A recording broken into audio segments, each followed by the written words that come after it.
Apa khabar semua? Apa khabar semua?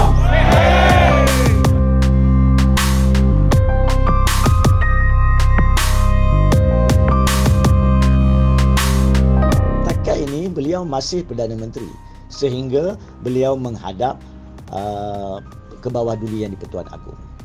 Itu yang pertama.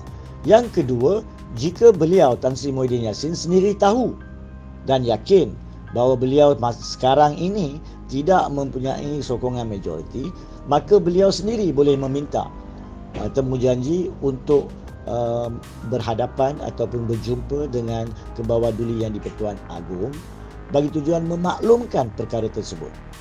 Dan pada masa itu beliau mempunyai dua pilihan. Satu, sama ada untuk meletakkan jawatan ataupun untuk meminta kebenaran, keizinan yang ke bawah duli Yang di-Pertuan Agong untuk membubarkan parlimen dan mengadakan pilihan raya. Katalah beliau mengambil pilihan pertama untuk meletak jawatan. Apabila Tan Sri Muhyiddin Yassin meletakkan jawatan, maka tanggungjawab terserah balik kepada kerusi Yang di-Pertuan Agong. Ini adalah untuk Tuanku Baginda menentukan apa yang nak lakukan. Tan Sri Muhyiddin tidak lagi mempunyai kuasa untuk menentukan apa yang boleh dilakukan sekiranya beliau memilih untuk letak jawatan. Dan apakah kuasa Yang di-Pertuan Agong, saya telah sentuh dalam menjawab soalan pertama tadi, kalau perkara itu berlaku. Yang kedua, jika langkah yang diambil oleh Tan Sri Muhyiddin Yassin adalah untuk membubarkan parlimen, itu pun tidak bermaksud bahawa ke bawah duli tuanku wajib membubarkan parlimen, sebab keputusan adalah di tangan ke bawah duli tuanku.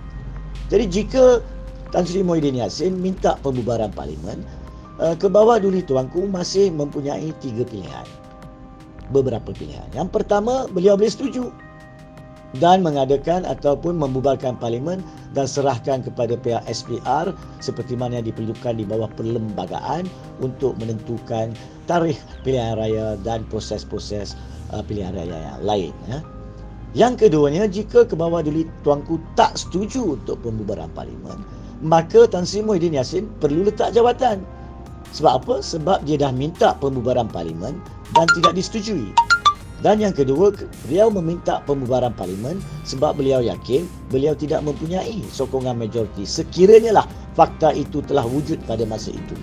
Apabila pembubaran parlimen tidak dibenarkan, ke bawah duli tuanku boleh melalui proses yang sama seperti pada 24 hingga 28 Februari yang lalu, di mana proses-proses untuk meyakinkan kepada khemah tuanku siapakah yang mempunyai undi majoriti ataupun sokongan majoriti di parlimen boleh dilakukan. Dan beliau juga, ke bawah duli tuanku juga boleh meminta dan mengarahkan melalui proses yang ada untuk persidangan Dewan Rakyat diadakan bagi tujuan memberi pandangan, bukan untuk Dewan Rakyat menentukan, untuk memberi pandangan kepada ke bawah duli tuanku siapakah yang mempunyai sokongan majoriti. Dan yang ketiganya, jika beliau tidak ingin melakukan proses pelantikan mana-mana Perdana Menteri, beliau juga boleh melaksanakan kuasa yang ada di tangan beliau tanpa ragu-ragu untuk menentukan pelaksanaan darurat politik ditindang dengan darurat kesihatan COVID-19. Perkara ini adalah di bawah bidang kuasa ke bawah duli tuanku dan terserah kepada kebijaksanaan dan khemah baginda tuanku di bawah kuasa-kuasa yang ada di bawah perlembagaan.